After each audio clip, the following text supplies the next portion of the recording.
Hello, my name is Gideon Smith. I'm from the Office of the United Nations Resident Coordinator in Trinidad and Tobago. Today I am joined by His Excellency Mike Eman, Prime Minister of Aruba. Welcome. Thank you. As well as Mr. Richard Blewitt, who is the United Nations Resident Coordinator and UNDP Resident Representative for Trinidad and Tobago, Aruba, Suriname, Curacao, and St. Martin. So welcome. Thank you. We're going to be speaking a bit about the Center of Excellence for Sustainable Development of Small Island Developing States, as well as the Caribbean Sustainable Development Forum that will be held here in Aruba from the 21st to 23rd of February, and Partnerships for Sustainable Development. So the Center of Excellence was launched in 2015 in partnership by the government of Aruba in partnership with the United Nations Development Program. And the government of the Netherlands. Yes, the government of the Netherlands, thank you. And the objective of this center is to leverage Aruba's technical expertise and experience in sustainable development to provide a platform for strengthening innovation and resilience among states. Prime Minister, can you tell us a bit about what positions Aruba to be a knowledge hub for such a center? I think maybe it starts with the fact that we have set out a clear agenda of where we want to take sustainability in Aruba. The very clear agenda of Aruba that captured world attention is our ambition to become totally sustainable in the area of energy by 2020.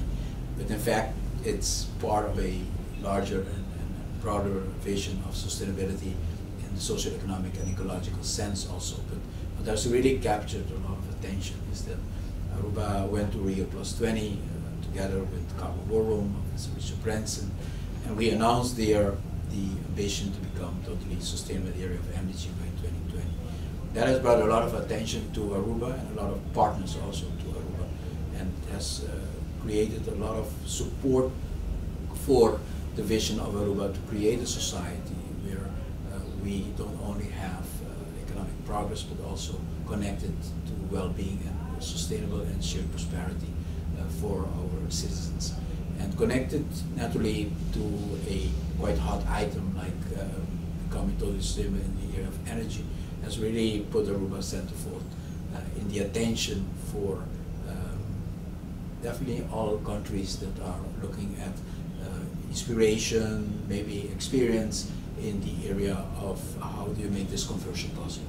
And so we have been working at it, and I think it's been noticed by many other islands and countries, but also at important institutions such as the UN and UNDP, who have decided to take that experience that Aruba has and some of that, what Cabo Forum calls skill and will, to make it happen, part of a motivation, inspiration, and there where it is shareable, also part of a knowledge that can be exchanged with other islands and other nations in the world. And so we do it with a lot of enthusiasm because it is for us a great goal, but also because we are bringing in with the international cooperation a lot of support to achieve what seems almost impossible for many countries, and we get a lot of ideas and also new concepts of other islands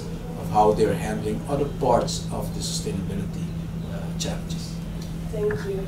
And UNDP has played a very significant role in the establishment of the COE. Can you share a bit more about UNDP's role? Okay, well, we have a long history of working with Aruba, dating back to 1986, and we were here working on planning and other topics. And then Aruba kind of graduated a bit beyond UNDP, and certainly when I came to Aruba the first time and met the Prime Minister, it became clear that there was a very powerful vision for sustainable development. It was truly inspirational. But more importantly than vision, there was actual application, on-the-ground experience with wind, with sustainable tourism. And my experience that I had started to learn in the Caribbean is that there was too much policy making and very little action on the ground. There were gaps. And so I was sort of very inspired by the Prime Minister's notion of how can we share this Aruban experience across the globe, but particularly with small island developing states, and how we could shape a project that would enable Aruba to do that, enable the SIDS to really participate and engage find and build a knowledge platform that was going to be powerful and effective. And we're very lucky that we've been able to find in UNDP an ex-World Bank knowledge development specialist to support Aruba with its journey for sharing its best practices, but equally, like the Prime Minister says, also to give an opportunity for Aruba to learn from others that also have perspectives and capacities that are also relevant for sustainable development. So we're very proud to be a partner in this endeavour. Thank you so much. And so you mentioned that knowledge products are being formed for this project. Also, there was a training held in Aruba last November 2016 for other SIDS on sustainable development road mapping. What are some of the other benefits that you see coming out of establishing this center? A lot of the technical information we have in the sense that every country or island that wants to, for instance, set a goal for sustainable energy goals to achieve higher numbers of penetration within their total energy capacity will have access to wind farm companies or solar panel companies or whatever the renewable is that you would like to apply within the context of your island. Where the challenge comes is when we have to make choices, for instance. With what are we going? There's so much offer in the world. And when a country or an island has gone through that process already, also with mistakes, you can learn a lot from that. I think there is where definitely we can play a role, and others also that have taken already the initiative and have achieved success, but also have had mistakes that you can learn from. That's a very important learning piece of item that you can share with others, so they don't make the same mistakes, or they can learn from your successes. Another area is how to build consensus and support. It is, in a way of speaking, quite easy to say, I want to become totally sustainable area of energy by 2020. But then how do you deal with the interests of the utility companies that might see this as a threat to their existence? How do you create support and consensus? What type of vehicles, platforms do you create for dialogue among the stakeholders in order not only have a dream, but also be able to execute it with the collaboration of everyone that is essential in realizing such a dream. I believe in the process of how do you build consensus, awareness, support, there is where you don't get that in a copybook that you can learn. It's the experience of human beings interacting with each other that give certain obstacles that you will learn on the way. That is very viable for others. I can tell now, Caribbean leaders, for instance, that when you start talking about sustainability in the area of energy, you should start talking to your utility companies, because they are the first one that will put the foot on the brakes if they're not involved. And so these are very valuable experiences to share with other countries in order to make it maybe easier for them to take the same steps. Thank you. And from UNDP's perspective, how do you see these COE sort of helping countries propel toward achieving the Sustainable Development Goals? Okay, so I think a couple of things. One is, I have a responsibility linked to Aruba, Curacao, and St. Martin, overseas territories, or I don't know the language actually that I should use. And obviously I work with independent countries, Trinidad and Tobago, and the OCTs have so much to give, and they're all in the same jurisdiction, and yet there are disconnects. And so there's big missed opportunities, and I think the Centre of Excellence is another way to close those gaps and enable the countries to benefit. I've also been very motivated by the idea that this Centre of Excellence will go into the University of Aruba and maybe connect to other entities to provide sustainability for the long term in Aruba for this work. We work very closely with an organisation called the TNO, which is a Dutch, very significant organisation with capacities, very high level capacities on research and applied action. It's very different from a typical UN entity that may be more policy oriented. And we're very happy that they're part of the process because they also can, like the Prime Minister said, bring the plane to ground and to land and help the countries deal with quite technical issues that are actually stopping them really turning ideas into action. So TNO will be supporting the process in a number of SIDS, and that's a very exciting opportunity.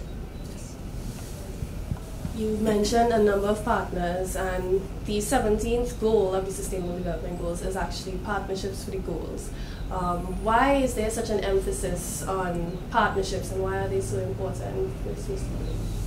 Okay, well, I mean, there's so much that can be done if you collaborate.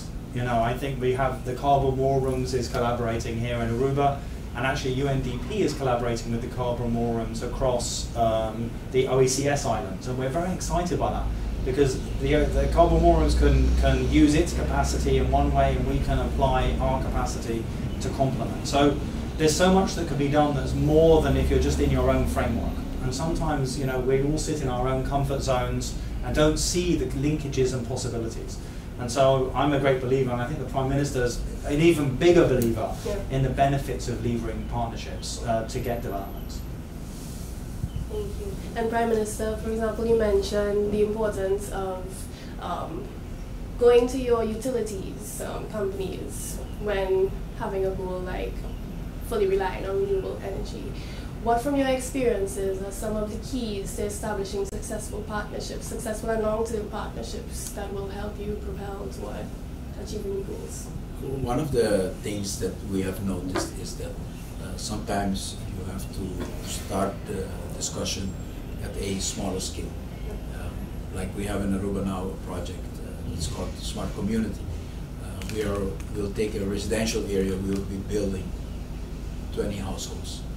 And we are bringing all the stakeholders in Aruba, from the energy to waste management, water, land, everything that is applicable in the development of a residential area to make it totally sustainable in handling its energy, handling its waste, handling its water resources, handling maybe even its own food and transportation.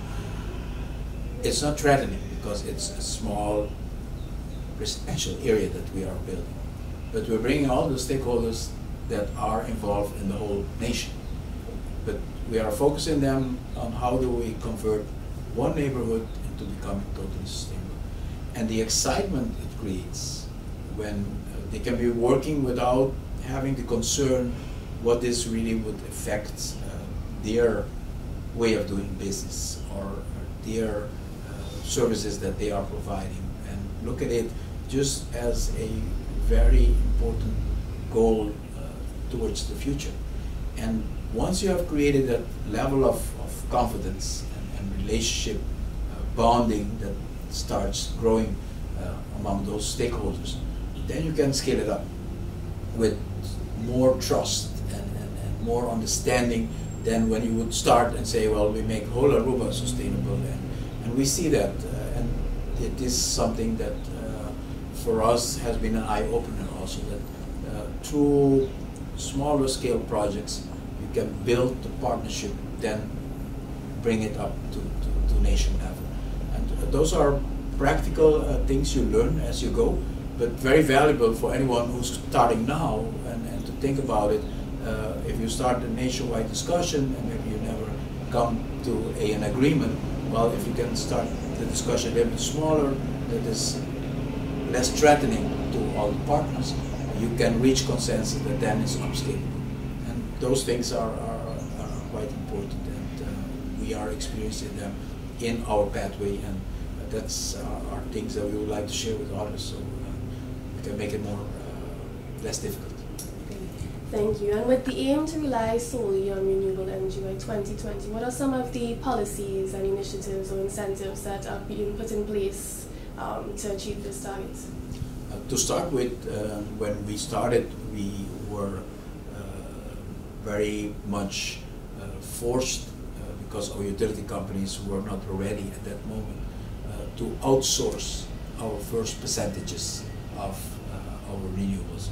So we made it possible that third parties would offer us certain capacity in energy, and if it was almost a no-brainer if you calculate the price versus what it costs when you produce yourself. So we started with opening the market so that third parties could offer energy, solar, wind, and that was the first step. And once the utility companies saw that it was not that difficult, if a third party came to your island and is producing now 15 to 20% of your energy capacity, and having 10 windmills with maybe 3-4 people working, and they have all the knowledge of the world, so running a windmill farm like that could not be too complicated for them to do. So the next step you get is that they say, well, we can also do it, and it's maybe wise for us to do it, so we keep control over the energy production within our country, and we encourage them. We say we would prefer our own utility companies to be the owner of the next 50% capacity to be having now. And having had the experience with the third parties working in Aruba in the area of solar energy, wind energy, they're much more confident now that they can deal with this and handle it themselves. So these type of experiences are very important. I will also mention something that sometimes we don't present it like this, but islands are jealous on each other. And when we have the COE presenting what maybe Samoa is doing or what Bonaire is doing, Aruba gets jealous. And when we present what Aruba does, and this is a good motivating factor. Sometimes we just set it out as a goal, maybe we don't have all the drive. But like a life, competition creates energy in any sports, you see that, and it's no different between countries and islands. Yes, we want to cooperate, and the COE is there for cooperation, but in the COE there's also kind of a other factor is playing a role. Every time the COE announces that Bonaire did this or French Polynesia did this, it really triggers another island to say, well, they're no larger than we are, why can't we do it? And don't underestimate the strength and the inspiration that comes out of just that competitive spirit that is very island-like to have. And I see it, we are like 30-something%, and when I feel there's someone breathing in our neck, reaching us, I call the utility company, okay, when are we taking our next step? So it is also, besides the knowledge that we can share, just making it so visible for every island where everyone is on a certain area is already very encouraging for islands to keep the momentum. Okay, thank you very much for that. And just before we wrap up, I wanted to turn over to the Caribbean Sustainable Development Forum that starts this afternoon actually, and there will be a large focus on climate change mitigation and adaptation. What are some of your expected outcomes from this forum? For us, it's very important to learn, for instance, from the Pacific Islands, how they're dealing with a challenge that is much more threatening to them at this moment than it is to us if you look at water levels. However, we just had a couple of weeks of bad weather in Aruba, and for the first time we had parts of hotels have to be evacuated because the water's penetration went much further than we are accustomed of. And if you look at the coastline of Aruba, like 90% of the hotel capacity is maybe at 1 meter or 1.5 meters off the sea level at this moment. It doesn't take a lot of imagination if you calculate that the water would move with 1 meter. Your whole economy that is on this stretch of beaches will be threatened.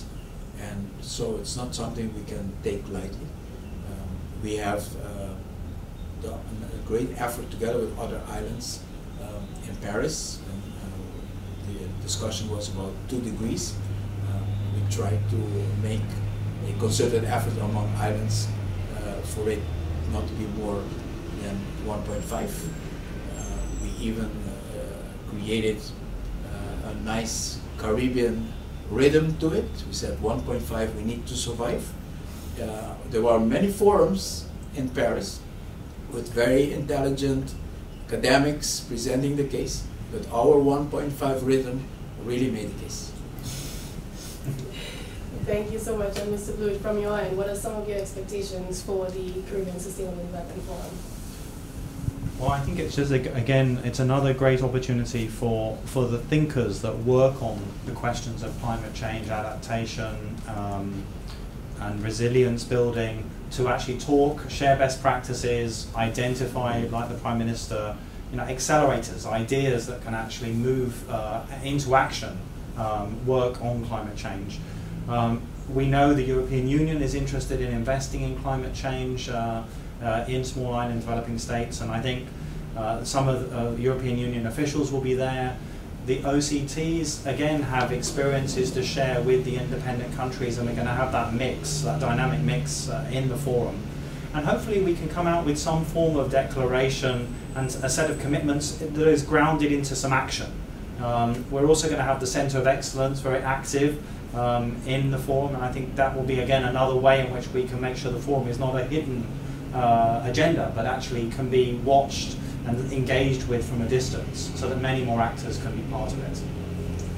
Thank you so much. And just in closing, very briefly, what advice would you have for other SIDS that aim to, or have similar sustainability goals as Aruba does?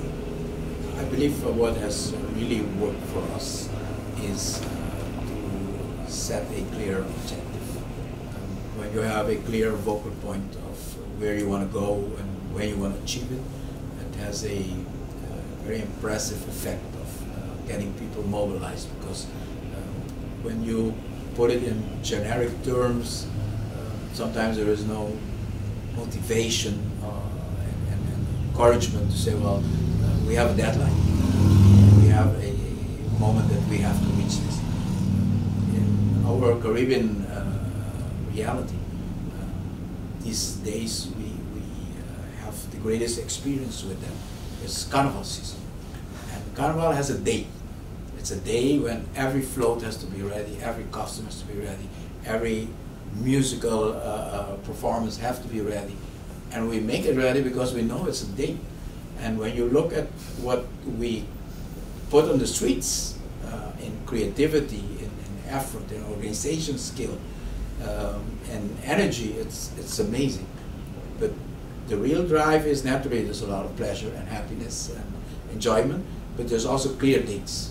We know that is the date, and I think it's no different for these very important goals to put dates and get everyone excited about reaching those goals. Okay, well, once again, Honorable Prime Minister and Mr. Blewitt, I want to thank you very much for being here with us today and sharing your knowledge. To learn more about the Center of Excellence for Sustainable Development of Small Island Developing States, visit www.sustainablesids.org.